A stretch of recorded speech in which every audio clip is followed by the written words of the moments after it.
कुर्ती की कटिंग मैंने सिंपल तरीके से ही करी है। सिर्फ आर्म होल मैंने इसमें 1 इंच बढ़ा कर लिए हैं, क्योंकि बैक पार्ट में हमें 1 इंच आर्म होल बड़े लेना होते हैं। जब भी कॉलर की कटिंग की जाती है तो आर्म होल बैक पार्ट में हम 1 इंच बड़े रखते हैं। फ्रंट में हम इसे बाद में कट कर देंगे। तो पहले बैक पार्ट में हम नेक की कटिंग कर लेते हैं। तो विड्थ मैंने 3.25 इंच ली है और 1 इंच डीप लेकर नेक की कटिंग कर ली है। अब बैक पार्ट को हम अलग कर देंगे और फ्रंट पार्ट को अच्छी तरह से बिछाकर और जो 1 इंच हमने एक्स्ट्रा लिया था बैक पार्ट के लिए उसे कट करके अलग कर देंगे और डीप आर्म होल की भी कटिंग कर देंगे। अब हमें नेक की मार्किंग करना है। तो नेक की विड्थ में ले रही हूँ 3.25 इंच और इसकी लंबाई ले रही हूँ 6.5 इंच और इस तरह से बॉक्स बनाकर इसको मैं राउंड शेप दूँगी। सिंपल तरीके से जिस तरह हम राउंड नेक बनाते हैं उसी तरह से इसे मैंने शेप दिया है। हम इसमें राउंड नेक के साथ शर्ट कॉलर भी बना रहे हैं, तो उसके लिए एक और मार्किंग करनी होगी हमें। तो ये 3.5 इंच पर मैंने एक मार्क लगाया और यहाँ से राउंड शेप दिया है नेक को। अभी हमें यही कट करना है, तो इसी निशान पर मैंने कट कर लिया है। अब हमें बैक पार्ट को इस फ्रंट पार्ट के साथ जोड़कर हमें गले का नाप लेना है कॉलर के लिए। तो आप चाहें तो एक सिलाई लगा सकते हैं, शोल्डर पर कच्ची सिलाई लगा सकते हैं। मैंने यहाँ पर पिंस लगाकर बैक पार्ट को और फ्रंट पार्ट को जोड़ा है। तो ये सिर्फ हमें बाद में खोलना होगा नाप लेकर, इसलिए मैं पिंस लगा रही हूँ। आप चाहें तो बड़ी सिलाई लगा सकते हैं और फिर से बाद में खोल दीजिएगा। तो दोनों कंधों पर मैंने पिंस अटैच कर ली है इस तरह से। और अब हमें जिस तरह से हम कॉलर की नाप लेते हैं इस तरह से इसकी नाप लेनी है। तो भी सेंटर से पकड़कर हमें इस तरह से गले का नाप लेना है। तो मेरा आ रहा है 8.5 इंच।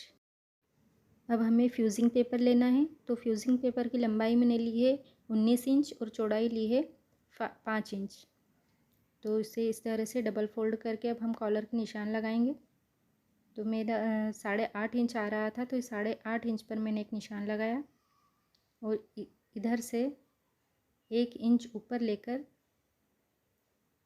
इस साइड से हम 3 इंच लेंगे, जितने हम नेक की चौड़ाई लेते हैं। 3.25 इंच ली थी मैंने, तो 3.25 इंच या 3 इंच लेंगे और इस निशान को इस तरह से तिरछा मिला देंगे। अब यहाँ से हमें 1.25 इंच का निशान लगाना है और यहाँ से 1 इंच पर एक निशान लगाना है और फिर से हम नापेंगे हमारे कॉलर को। जहाँ पर भी 8.5 इंच आ रहा है वहाँ से इस तरह से हम हल्का सा तिरछा निशान लगा देंगे और जो 1.25 इंच का हमने निशान लगाया था इसको इससे मिला देंगे। तो देखिए जिस तरह से हम स्टैंड कॉलर की कटिंग करते हैं उसी तरह से मैंने ये निशान लगाए हैं। अब यहाँ से 3 इंच ऊपर हम शर्ट कॉलर की शेप देंगे। तो देखिए आपने शर्ट में देखा होगा इस तरह से स्टैंड पट्टी पर शर्ट की कॉलर लगी हुई होती है, तो हम इसी तरह से इसको कट करेंगे। अब यहाँ से यहाँ तक का हम नाप लेंगे। तो टोटल 4 इंच आ रहा है मेरा, तो इधर से भी मैं 4 इंच नाप कर इस निशान को इस निशान से इस तरह से हल्का सा कर्व देकर मिला देंगे। तो हमारी शर्ट कॉलर के निशान कंप्लीट हो गए हैं। बस इन्हीं निशान पर हमें इसे कट कर लेना है। इस तरह से जब भी हम शर्ट के कॉलर बनाते हैं तो इसकी फिटिंग बहुत अच्छी आती है। आप भी बनाकर देखिएगा इसी तरीके से। अलग से हमें स्टैंड पट्टी जोड़ने की ज़रूरत नहीं होती है, इसी में स्टैंड पट्टी जुड़ी है और ऊपर से हमने शर्ट कॉलर का शेप दे दिया है। तो जिस तरह से जेंट्स शर्ट होते हैं सेम वैसे ही बनेगी ये शर्ट कॉलर। तो देखिए कटिंग हो गई है हमारी कंप्लीट। बस अभी कपड़े पर इसे पेस्ट करना है।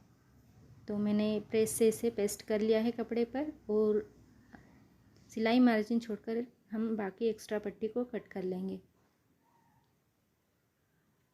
और ऊपर से भी इसे कट कर लेंगे बराबर से फ्यूजिंग पेपर के।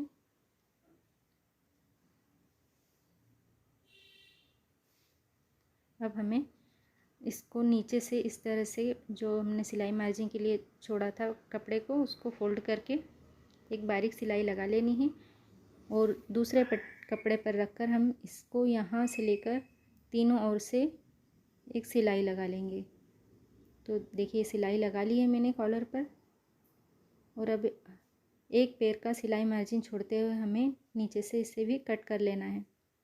इस तरह से तीनों ओर से हम इस पट्टी को भी कट करके अलग कर देंगे एक्स्ट्रा कपड़े को, और फिर इसे पलट लेना है।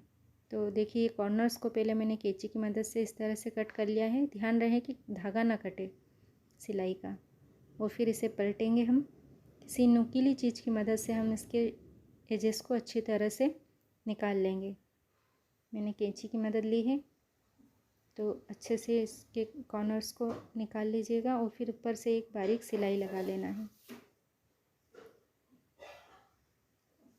तो देखिए सिलाई मेरी कंप्लीट हो चुकी है, और ये कॉलर भी बन चुकी है।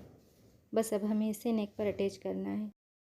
तो इसमें पहले हमें सेंटर का निशान चाहिए, तो इसे मोड़कर मैं एक छोटा सा कट लगा लूँगी, और फिर इसे हम नेक पर अटैच करेंगे। तो फ्रंट नेक में जो हमने शेप देना अभी बाकी था, तो हम इसको कट कर लेते हैं राउंड शेप। और इसको जिस तरह से हम गला बनाते हैं सिंपल तरीके से हम इसका गला तैयार कर लेंगे, और फिर बैक पार्ट से इसको जोड़ लेंगे कंधी से। तो देखिए बैक पार्ट में जो नेक है उसमें भी हम सेंटर का कट लगाएंगे, और इसको पलट कर रख लेंगे। देखिए जब हम कंधी जोड़ते हैं तो बैक पार्ट में साइड में सिलाई मार्जिन छूटना चाहिए थोड़ा सा, क्योंकि आगे का गला हमारा बना हुआ है और बैक में गला बना हुआ नहीं है, तो ये सिलाई मार्जिन ऑटोमेटिक छूटेगा। यहीं से हमारी कॉलर अटैच होगी। तो देखिए कट से कट मिलाकर रखेंगे, और यहाँ से हम सिलना शुरू करेंगे हमारी कॉलर को, और इस दूसरी कंधी तक हम इसको सिलेंगे। देखिए इस तरह से हमें सिलना है, कट से कट मिलना चाहिए। और ये कंधी का जो मार्जिन है इसको कॉलर के नीचे दबाना है। बस यहाँ से हम नीचे उतार देंगे। तो ये इस तरह से अटैच होगी हमारी कॉलर यहाँ सिर्फ बैक पार्ट में, और इसे इस तरह से कवर कर देंगे हम। देखिए मैंने ये पलट कर अब रखा है इसको। तो ये यहाँ से यहाँ तक मैंने इसे सिला है, और जो हमारी पहले से फोल्ड की हुई किनारी है उसको इस पर रखकर हमें सिलना है। देखिए इस तरह से इसे मोड़कर अंदर की ओर रखेंगे किनारी, और दोनों किनारे को मिलाते हुए इस तरह से यहाँ पर सिलाई लगाते जाएंगे। हमें बिल्कुल किनारी पर सिलाई लगाते जाना है फिनिशिंग के साथ, और इस कॉलर को फिनिश करना है यहाँ तक सिलकर। तो देखिए मैंने सिलाई लगा ली है, और हमारी कॉलर अब कंप्लीट है। तो ये इस तरह से दिखेगी। देखिए इसे हमें अच्छी तरह से जमा कर पहले आयरन कर लेनी है। इस तरह से मोड़ेंगे, स्टैंड पट्टी के ऊपर से हम इसे मोड़ेंगे इस तरह से, और कॉलर के दोनों किनारों पर हुक और आई कर लेना है। चाहे तो आप एक बटन और लूप भी लगा सकते हैं। Thanks for watching.